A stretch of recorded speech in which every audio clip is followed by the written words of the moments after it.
This is a special edition of Energy Frontiers. I am Boason Omofaye here in Cape Town at the African Energy Week 2023 with a focus on energy renaissance and the place of the continent in the global energy future. This was a curtain raiser of the conference earlier in the week. 600 million Africans don't have access to electricity.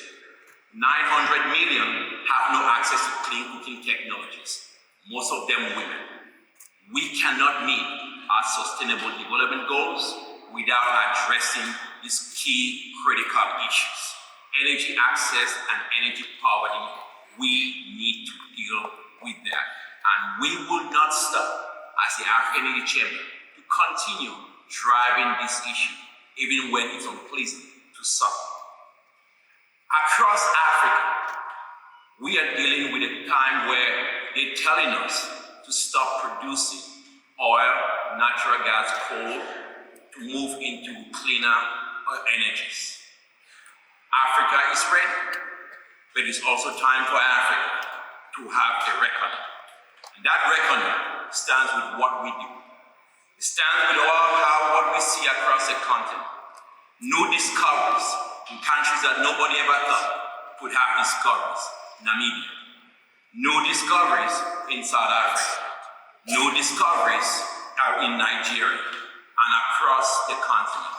That tells you Africa's time is now. And I see enough international investors. We have a chance in this very moment, in this place, at this time, to select Africa, pick Africa, choose Africa, and drive up energy for its children, its people, and also be part of that global energy discourse that feeds energy security across the world. I must say, it is distinguished because, unlike many other energy conferences, the conference is critical and constructive conversation about the energy sector in detail rather than having a polarized conversation about diverse energy technologies. If we pull it together, we're quite able with that, but it is one debate that is polarized. Your sustained president gave us effect to the resolution taken in the previous Africa Energy Week conference, at which we resolved to work together to eradicate energy poverty on the African continent, while on the other hand, we participate in strengthening Africa's voice in the global energy debate.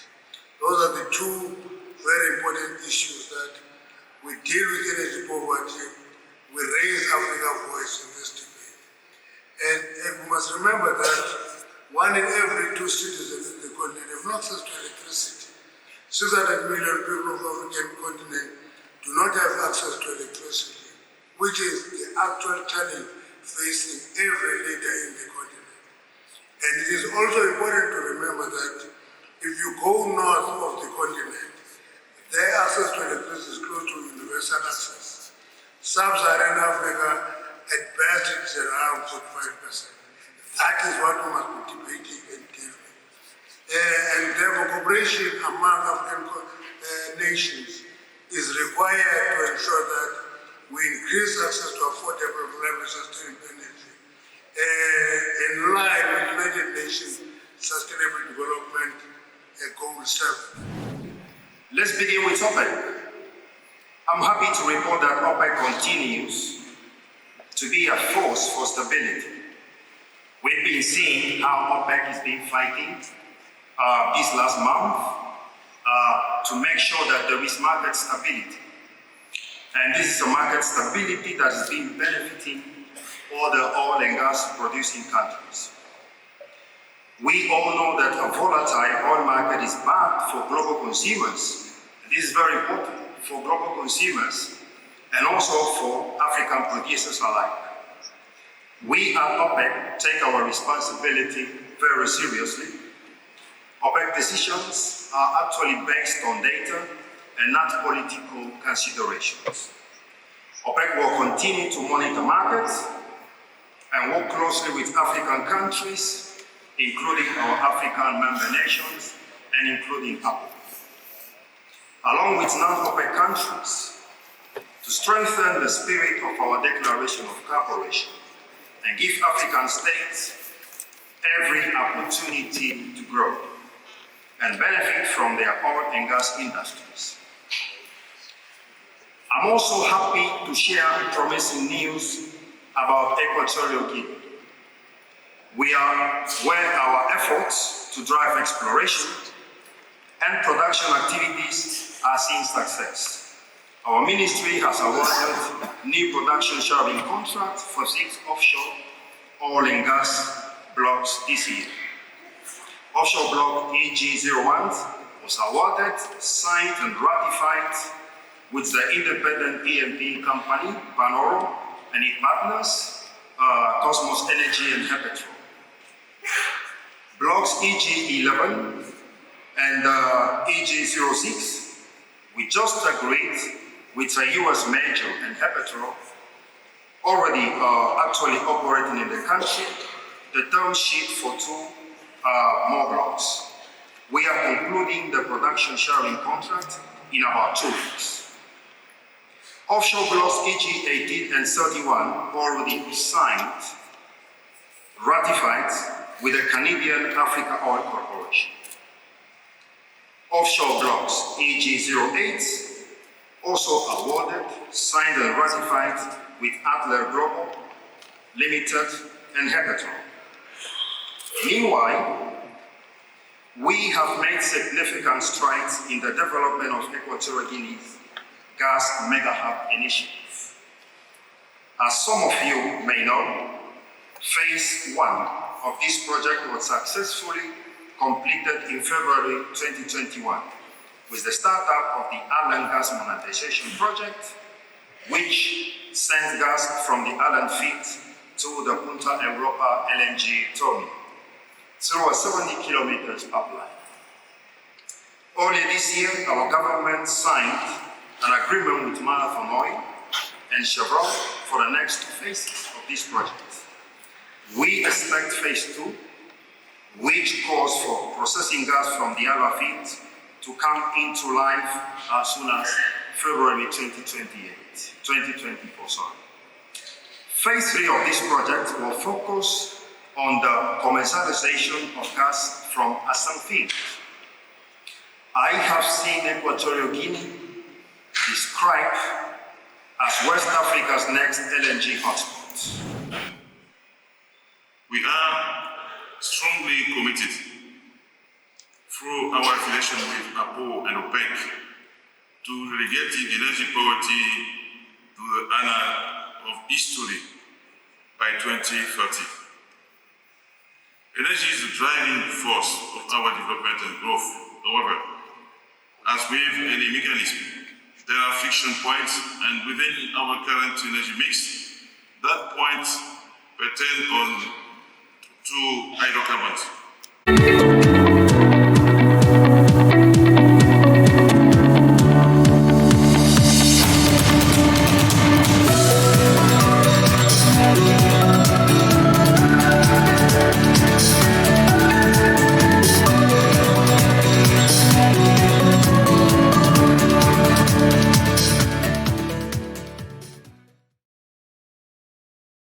One of the key conversations here at the African Energy Week has to do with the relationship between the United States, one of the world's biggest energy producer and consumer, and the continent that wants a new future of its own energy development across the value chain. Let's take a listen. I think when we talk about sustainability, we have to talk about it in more than one way. It's a multifaceted concept. And we are here, as His Excellency has pointed out, in the long history between the United States and Equatorial Guinea for the long haul. And it's the sustainability of the relationship. And that goes and that drives towards the second core priority for the United States here in Africa, which is partnership. And partnership is a word that gets thrown around a lot, and I think it can mean different things to different people.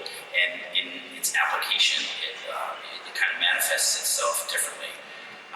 So the partnership that we seek with Africa from the U.S. perspective in the energy space is one that's not a yes or conversation about fuel types and fuel sources, but it's a yes and conversation.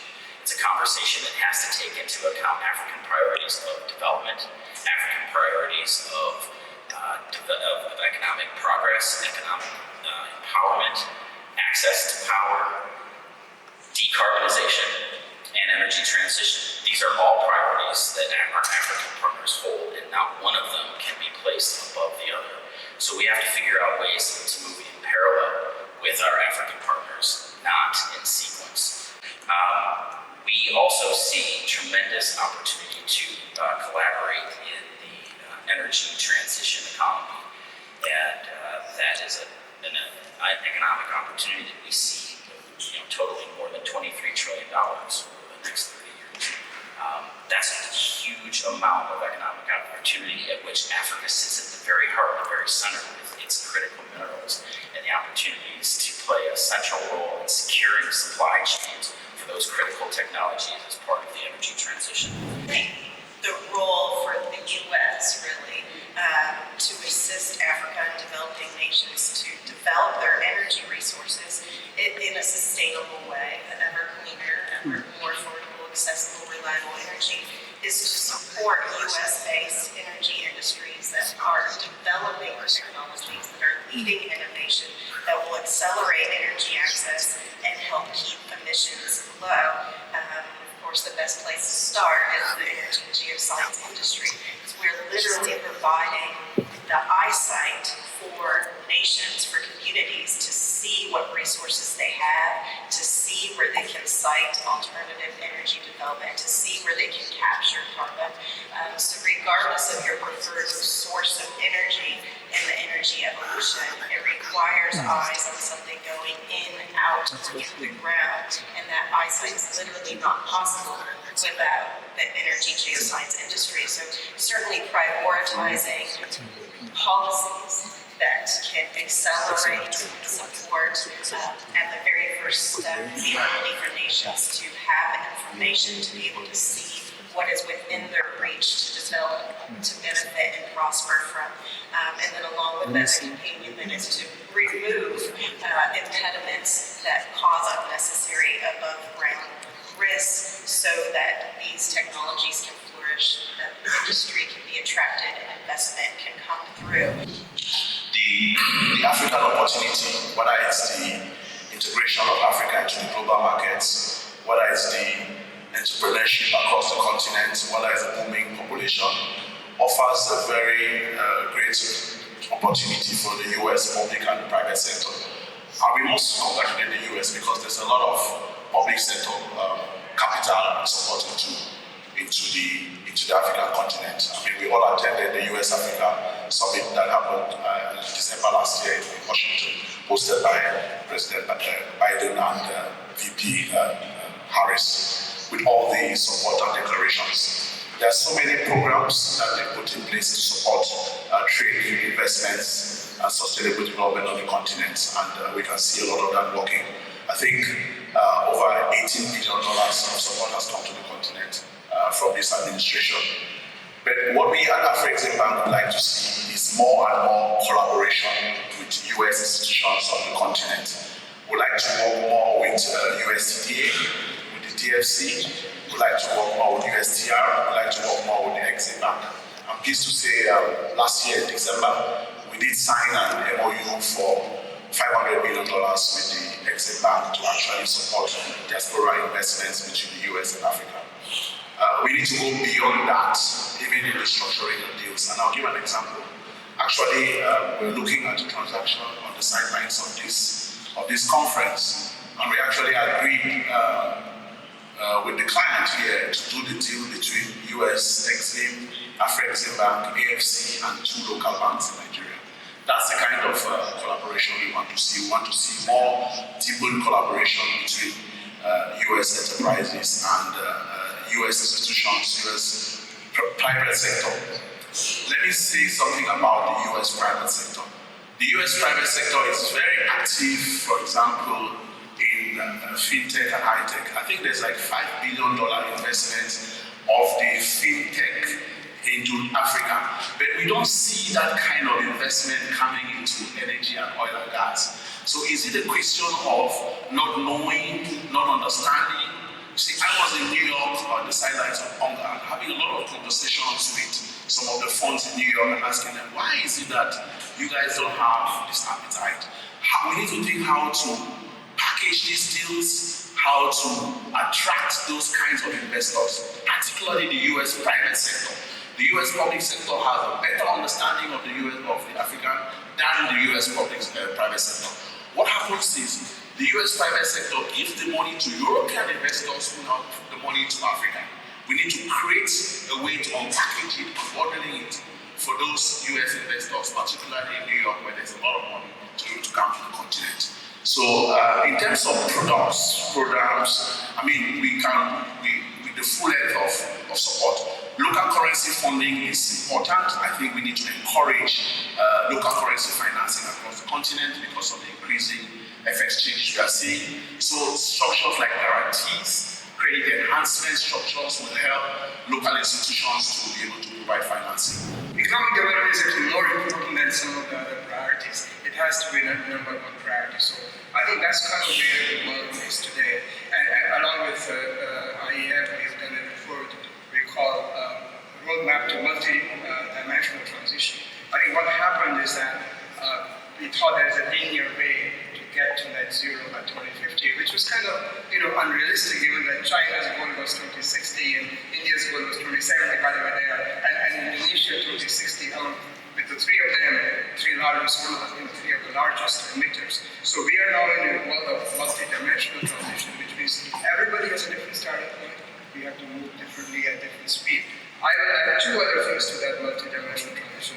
One is it's going to be a multi-speed transition. It's not going to be, we have to hit 2050. There's nothing magical about 2050. And as we have heard in this conference, Africa overall has had such a small contribution to emissions that economic development takes precedence. The other thing which is going to happen is going to be a multi-fuel transition. It's not going to be, and we've already heard this week, just a lot about oil and gas. It's not going to be only renewables, it's going to be multi-fuel, particularly in Africa and also I think in Asia. You can't just leapfrog to things which are not going to provide reliable, affordable 24/7 energy. So we are moving to that well. And I would say that in the case of Africa, it's okay for the emissions to go up. It's not disaster. They need to use in Africa, and we heard from the last panel, which was excellent, that let's use the most available technology, the best available technology, which is a lot of that is in the US. For example, abating methane emissions. If you can bring some of the technology to Africa, I think it would be very good. So not start from 20 years back, but start from now. And actually, to your point, Renee, we should have companies like Google, Microsoft, and Amazon. They're not only providing servers, by the way, they're doing a lot of high-tech data analytics and technologies which they're applying in the energy industry. So I think there is a lot of opportunities between the US and Africa. I mean, I wouldn't be so bold to advise companies because they know their business very well. But I think here in Africa we're going to need oil and gas investment. We've talked about it. But the other thing I will give a small plug to is renewables investment. Africa, by the way, based on our data from S&P, currently $65 billion of new investment in power in Africa in the next 20 years. So for that investment, there's a huge opportunity for the private sector to come in, and they're already doing that, but more can come in. And to your point about why are they not coming in, I think one of the challenges we have seen in our work is the issue of capacity. You need more capacity, the cost of capital is still very high. So why is the cost of capital in Africa so much higher than the cost of capital in the US or in Europe, right? So I think part of that is just a perception, but part of it is, to be honest, some reality there. So I think we need to, companies in particular and governments, the US government, needs to help build that capacity so that investments result in good outcomes. So that would be my kind of a very high-level response to your question.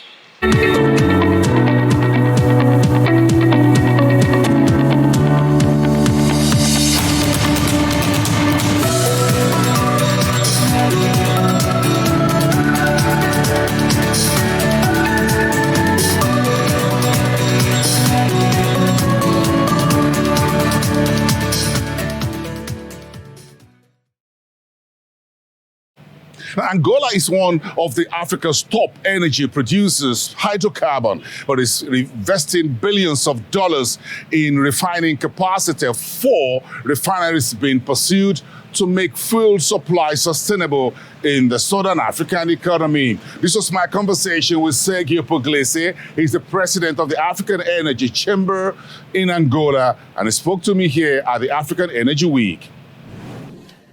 Very interesting.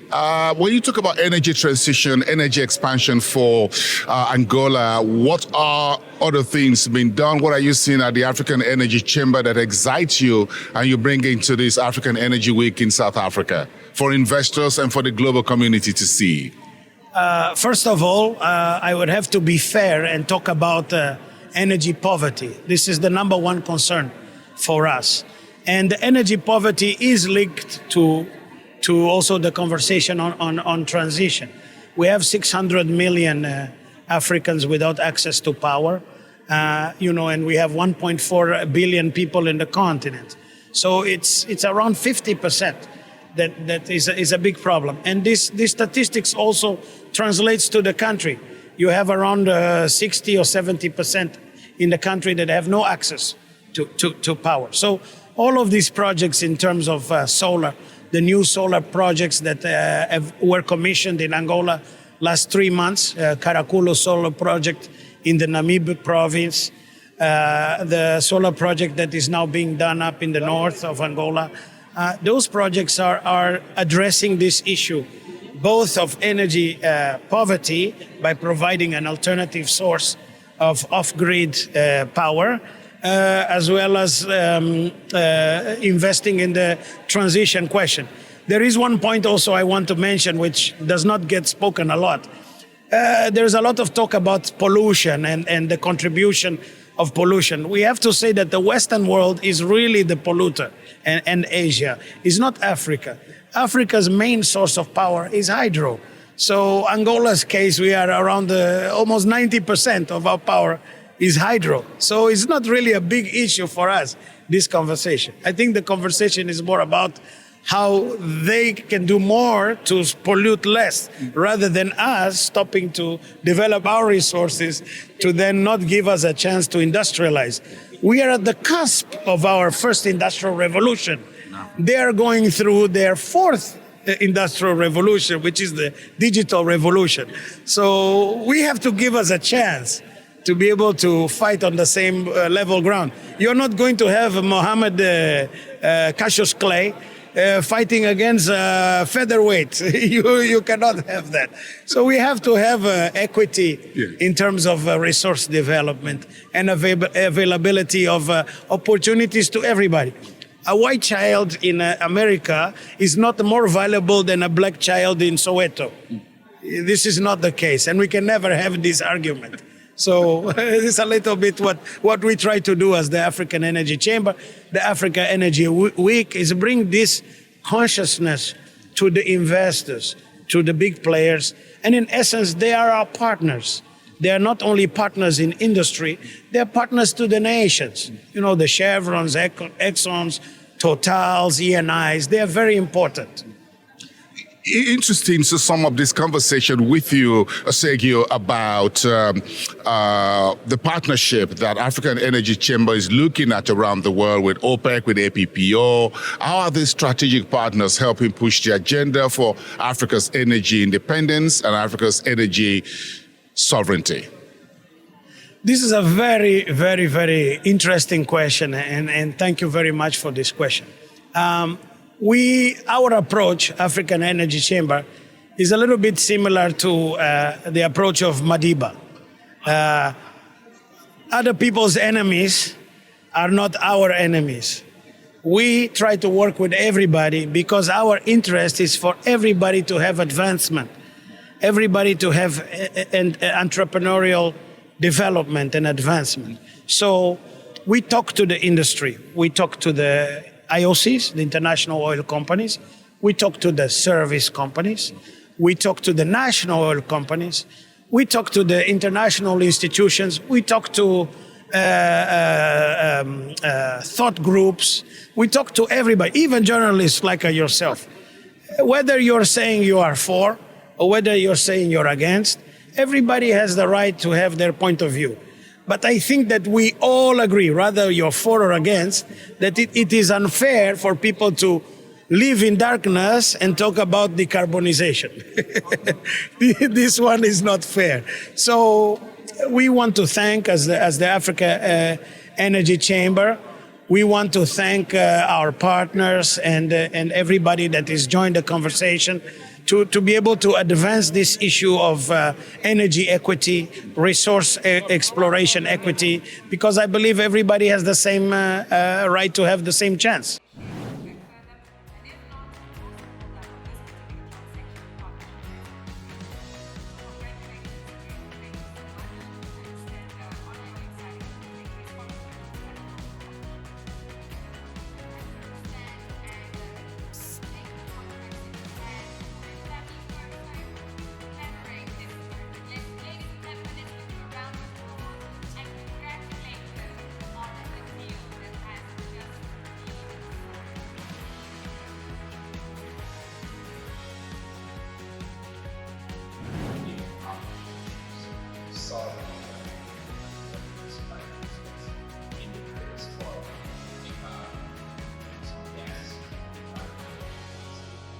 Congratulations on creating that.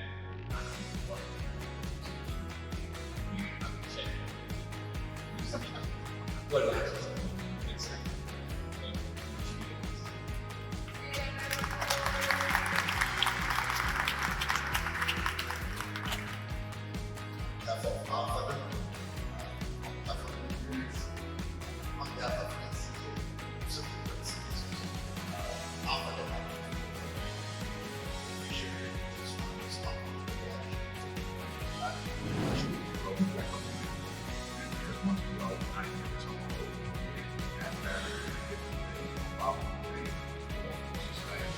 So we are very inclusive as far as people from all backgrounds supporting what we're doing. And I'm so proud to hear that we can also put on paper a commitment to the continent of Africa, the youth of Africa, the next generation have to in our minds any decision we make, even when we're doing business. This is what we are pushing. And I hope that And that is how we wrap up this edition of Energy Frontiers special from Cape Town, South Africa at the African Energy Week 2023. I am Boason Omofaye for Frontier Africa Reports.